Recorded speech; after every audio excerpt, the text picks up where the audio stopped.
November 9th, 1989.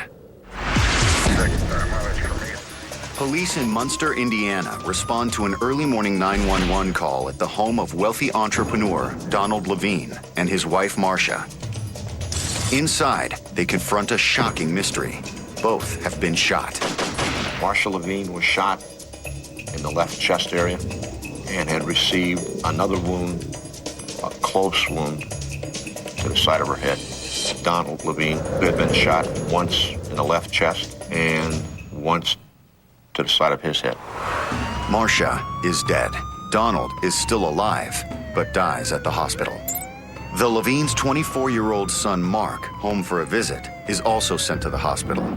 He's bleeding from a severe blow to his head, a blow hard enough to fracture his skull. Mark tells investigators he was attacked by the same man who shot his parents. He pointed a gun at me, and he didn't shoot me, but he hit me with it. Got a package for Levine? The first confrontation with the gunman happened in the garage, outside in the driveway. The man who approached Mark claimed to be delivering a Federal Express package, but he struck Mark as odd. He became suspicious because the guy didn't wear a uniform, nor did he have a vehicle that had markings of FedEx on it. The man asked Mark Levine to sign a paper on a clipboard, then said he had the wrong package and left. Mark Levine then went into the house. You guys expecting a package? No. No? Delivery guy outside. Needs you to sign for it? Told his mother what had just transpired and wondered if they had anything that was going to be delivered that they had knowledge of. The man returned, this time to the front door, and handed Mark the Federal Express package. He then pulled out a gun and ordered him down on the ground. Get down. Please. As Mark complied, he hit him hard with the gun, momentarily knocking him unconscious. All he remembers is that a few seconds later, he heard his mother shout out and he heard a gunshot. Mark regained consciousness and weaved across the yard toward the elementary school across the street. A lot of activity at that intersection because of parents dropping off their children or children actually walking from their residences to the school. They saw Mark come running out of the house, and he was bloodied. He was bleeding from a head wound, and they just thought something had happened. They didn't know what at that time. 30 seconds later, they saw a gunman come out the front door. It was a big, burly guy that looked like kind of a Grizzly Adams type. The gunman started to run after Mark, then appeared to change his mind and ran to a car parked on the street. As he's going to get in the car, he slams his fist down on the car and says, like, damn. When he drove off, a couple who had just dropped off their child at school decided to follow him. They saw that something happened and figured, well, let's follow this guy and see where he's going. And then he stops, pulls in the driveway, points the gun at the people that are following him. Terrified, the couple stop pursuing him. But they are able to describe his car to investigators, a blue Chevy Corsica. Investigators hope tracing it will lead to the mysterious bearded gunman. Looking for more clues, investigators go over the crime scene at the Levine house. There didn't appear that any ransacking had been done. There didn't appear that this is a burglary that went bad or some other home invasion type of crime that went bad. For even seasoned investigators, this case is out of the ordinary. Crime scene told me the person responsible for these murders was intent on killing these people. There was no evidence other than 4 shots having been fired inside that house. All 4 shots were on target. So the intent and the purpose of the killer was just that. He wanted those people dead. Then they find the Federal Express envelope delivered by the gunman, right where Mark dropped it. Inside, a crucial clue, a map. The map was a Chicago metropolitan map on which Midway Airport was circled. The map also has a route marked on it, from the airport to Munster. It is another highly revealing clue. Well, why would you need a map unless you were coming from outside the area? And that was a piece that didn't fit a normal burglary, a more normal home invasion. Then, autopsies reveal more vital information. The killer used special bullets, practically guaranteed to kill. Unique bullets, which were called glazer safety slugs, that upon impact with the body, the bullet basically explodes and expands into the body a whole bunch of small BBs. Investigators' best bet is finding the getaway car. If the gunman came from the airport, he probably rented it. But IDing the blue Chevy Corsica he drove is tougher than investigators expect. A late model Chevy Corsica. Could we find a more common vehicle? All we need is one. Just one. I didn't want the 1,500 blue Chevy Corsicas. I'm just looking for one that was rented in this specific time frame. We then subpoenaed every car rental corporation who did business at Midway and said, during this time frame, we want all blue Chevy Corsicas.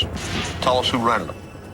While some detectives track down the killer's getaway car, others try to figure out why anyone would want to kill Donald and Marcia Levine. The obvious motive is Donald's money. From our investigation, he had accumulated a wealth of approximately $25 million. Their first suspect is the Levines' only son, Mark, wounded in the attack. One of the people who had a monetary gain would have been the son. Why did he get to live when the other two people didn't? You know, there was questions. There was like, why? What caused this? This is kind of fishy, you know. Authorities theorize Mark Levine might have hired someone to kill his parents. But Mark appears to have had a great relationship with both his mother and father. They had a loving, close relationship. The parents worshiped the ground he walked on. The sun didn't set on Mark. Mark was their pride and joy. And he is clearly grief-stricken. The kid's devastated. I mean, the epitome of absolutely devastated. Even more convincing, the blow Mark took to his head was too serious to be faked. A half an inch. A half an inch is why Mark Levine is alive. If he would have been struck any harder or in a slightly different location on the head than he was, he also would have died. In fact, Mark is still in fear of his life. Mark almost immediately went into hiding. He did not attend his parents' funeral. Under advice of his bodyguards and other family friends, they felt it was too dangerous for him to expose himself. Mark Levine is ruled out, but if not him, then who? Investigators explored Donald Levine's professional life. He had widespread business interests, including real estate ventures in Illinois, California, and Arizona. Maybe someone had a murder-sized grudge. To find out more, investigators contact Donald Levine's brother, Robert. Bob was in Phoenix, and he immediately flew from Phoenix, to Chicago, and then came to Munster, Indiana. Robert Levine spends several hours with investigators trying to help. I wanted to know as much as he knew about who possibly could be behind his brother and sister-in-law's murder. Robert Levine tells authorities many people might have wanted his brother dead, including some very unusual possible suspects. He brought up organized crime in New York.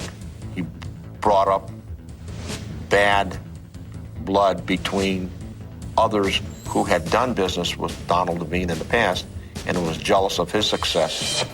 The mafia? Business associates? Was Donald Levine really a target of mob violence or professional envy? Perhaps his success came at the price of his life. Then one routine phone call spins the case in a whole new direction. Strybjak gets the phone call from the car rental company saying, okay, we've got 5, 6, 7 Corsicas rented in this time window that you guys have made an inquiry about. Investigators run through the names on the rental agreements. One of them jumps out. Well, one of the names is Robert Levine. Robert Levine? Donald's younger brother? It immediately gets their full attention. Then they realize that though the name, address, and credit card number on the rental agreement belong to Robert Levine, one item doesn't fit. It's all of Robert's information until it got down to that one line where it said your home phone. And whoever it was gave a number that wasn't Robert Levine's home phone. They do a check on the phone number there and find out that phone number is to Bruce McKinney. It's a name they've never heard. As soon as we find his name, we pull out an arrest record, find out he's arrested for possession of marijuana with the intent to distribute, pull up his mugshot. Bruce McKinney is a bearded, burly man, exactly like the one witnesses described seeing at the Levine house the day of the murders. I'm saying to myself, we got a match. It's him. When they check McKinney's fingerprints against those found on the Federal Express package left at the crime scene, it's another match. Bruce McKinney is the killer. It makes no sense why somebody from Phoenix, Arizona would fly halfway across the country to commit this brutal murder. Then investigators discover that though McKinney has no connection to Donald and Marcia, he works for someone who does. Donald's brother, Robert Levine, whose credit card he used to rent the car he drove the day he killed Marcia and Donald. And the more we got into it, the more we knew that the two of them had a personal relationship. The two of them went behind closed doors and had discussions. Right from the beginning, investigators suspected whoever killed the Levines was a hired gun. Now they are certain they know who hired him. The dominoes started falling, and it led right back to him. No one else had the ability, the opportunity, or the motive. And he was able to persuade Bruce McKinney into doing the crime for him. McKinney seems to be the ideal hitman. He had often bragged to Levine about being a Vietnam veteran who had killed many times before. He had told Robert that he was a Green Beret in Vietnam, that there was a price on his head by the Viet Cong, and that he was a highly decorated war veteran. In fact, McKinney was never in combat and had never killed anyone. But he agrees to do the hit anyway. The right to remain silent. Anything you say can and will be used against you in a court of law. Authorities arrest Bruce McKinney and Robert Levine the same day.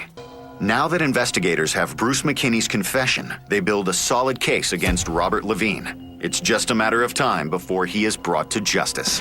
Being a fugitive is very difficult. It takes resources, it takes contacts. You're always looking over your shoulder. It's a very, very difficult life. Too difficult for Robert Levine. After 2 months on the run, Robert Levine turns himself into authorities in California and is charged with several counts involving murder for hire across state lines.